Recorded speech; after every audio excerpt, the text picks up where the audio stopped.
Welcome to This Explainer, where we're going to transform you from a slightly overwhelmed tourist into an absolutely confident traveler navigating China's incredibly futuristic transit system like an absolute pro. Now, China has built the world's most advanced transportation infrastructure, hands down. But for first-timers, honestly, it can sound a little intimidating. How do you get train tickets when there's no paper? What happens if your taxi driver can't read your hotel address in English? And how do the subway tickets actually work? Well, today, we are completely conquering those logistics. To really wrap our heads around the sheer scale of what we're dealing with here, just look at this massive number, 3.3 billion. That is the number of journeys made on China's high-speed trains in 2024 alone. I mean, we're talking about trains just gliding across the country at literally 350 kilometers per hour. It's incredibly fast, super clean, and honestly offers some stunning views. But to actually unlock this incredible network, you need to know exactly how the system operates under the hood. All right, so here's our roadmap for today. We'll quickly bust the China transit myth, dive into high-speed rail booking, figure out how to navigate those massive train stations, break down the DiDi rideshare hack, look at seamless city metro travel, and finally, make sure you're totally ready to explore. Okay, first up, the China transit myth. Let's talk about overcoming those language and digital barriers. And moving right into our first major hurdle, high-speed rail booking and mastering the ticketing system.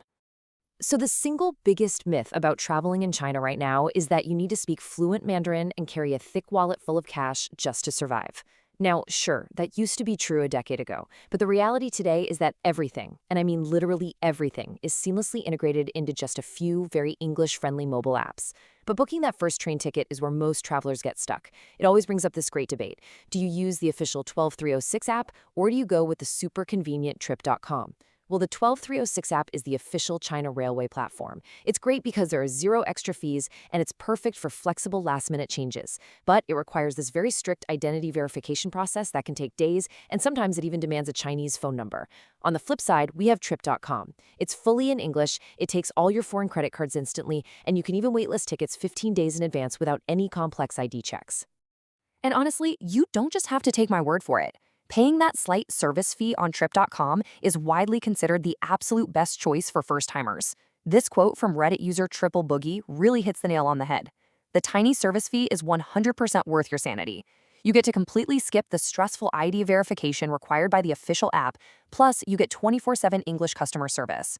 So if it's your first time in China, Trip.com is for sure your best bet. Now, before you book, there are a few golden rules you absolutely need to know. First, physical train tickets? Yeah, those are a thing of the past. The entire Chinese railway runs on a 100% paperless e-ticket system. Your passport is your golden ticket. It is tied directly to your booking. But here's the major trap that so many foreigners fall into. Your booking name must match your passport exactly. Seriously, exactly. If you have a middle name on your passport, you better make sure it is on your booking. If it's even one letter off, they won't let you through the station gates. All right, so you've booked your ticket. Next up, navigating the train station, from security right through to boarding. Stepping into a massive Chinese train station is a wild experience. I mean, some of these places honestly look way more like modern international airports than train stations. When you finally get to your boarding gate, you're going to see crowds of locals scanning their ID cards at these sleek automated turnstiles. If you booked on Trip.com, or if your passport doesn't happen to have an electronic chip in it, do not panic. Just remember this one rule. The manual lane is your best friend. Just look over to the far side of the automated gates for the manual check-in desk, hand the staff member your passport, and they will literally just wave you right on through. Okay, so you've successfully conquered cross-country travel, and you've arrived at your destination city. Awesome. But now you face a brand new challenge. How on earth do you get from the train station to your hotel when street taxis almost never take cash and the drivers definitely don't speak English?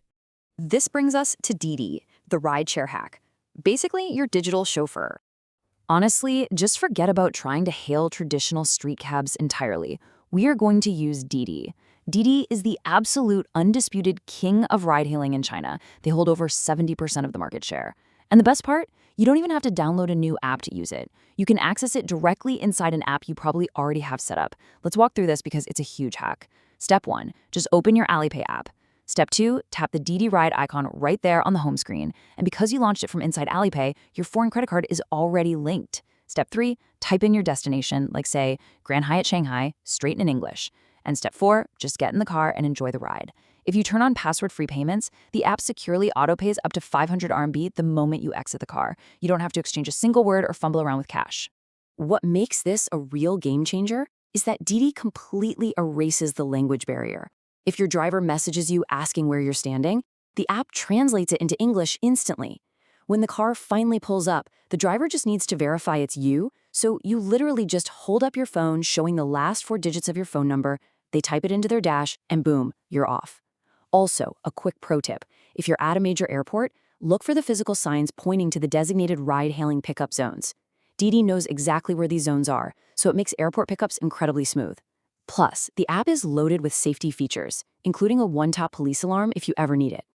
Next up on the agenda, seamless city metro travel. Let's get you riding the subway like a local. So, scaling down from cars to urban subways, the Chinese metro system is just a marvel of modern engineering. It is incredibly efficient, spotless, and so cheap. But again, you really want to avoid standing in a long line trying to decipher a physical ticket machine. Here's how you bypass all of that. In literally under 30 seconds, you can generate a digital transit card. Open up Alipay again, tap Transport right at the top, select the city you're currently in, and hit Activate. Boom, a QR code pops up on your screen. You simply scan this QR code at the turnstile when you walk in, and you scan it again when you exit. The exact fare, which is usually just around 3 to 6 RMB, less than a single US dollar, is automatically deducted. It's magic. Oh, and just a super quick heads up to keep you moving smoothly. Almost all subway stations in mainland China have compulsory security checks. It's totally normal there. So always have your bags ready to just slide right through those mandatory X-ray machines before you even reach the subway gates. It takes maybe 5 seconds, but having your bag off your shoulder and ready to go will make you look like a seasoned pro. Finally, let's make sure you are ready to explore China, looking at the final tools for your journey. You are now fully equipped with the digital infrastructure to move seamlessly across the country, from 350-kilometer-per-hour bullet trains to subways to private cars. But how do you actually find where you're going? This is absolutely crucial. Google Maps is notoriously outdated in China because of licensing restrictions, and honestly, the GPS can be off by literally hundreds of meters. So just don't rely on it. Instead, if you're on an iPhone, Apple Maps works beautifully without a VPN because it licenses local data. If you want a dedicated subway map, grab the Metro Man app. It's entirely in English and tells you exactly which station exit to use, which saves a ton of walking. For offline walking maps, Organic Maps is fantastic. And if you're feeling a bit adventurous, pair all of those with Baidu Maps. Even though the interface is in Chinese, you can just paste in Chinese addresses to get the most hyper-accurate, real-time navigation possible. You now possess the exact playbook you need to travel across China effortlessly. You know exactly how to bypass that complex official railway app using Trip.com. You know how to summon an auto-translating digital chauffeur through Didi right inside Alipay, and you've got your digital Metro Pass ready to scan at a moment's notice. So take these hacks, download your apps, and get ready to experience the true speed and crazy convenience of modern China. Which leaves us with just one final question. Now that you literally hold the digital keys to seamlessly navigate the largest transportation network on Earth without speaking a word of the language, where will your first high-speed adventure take you?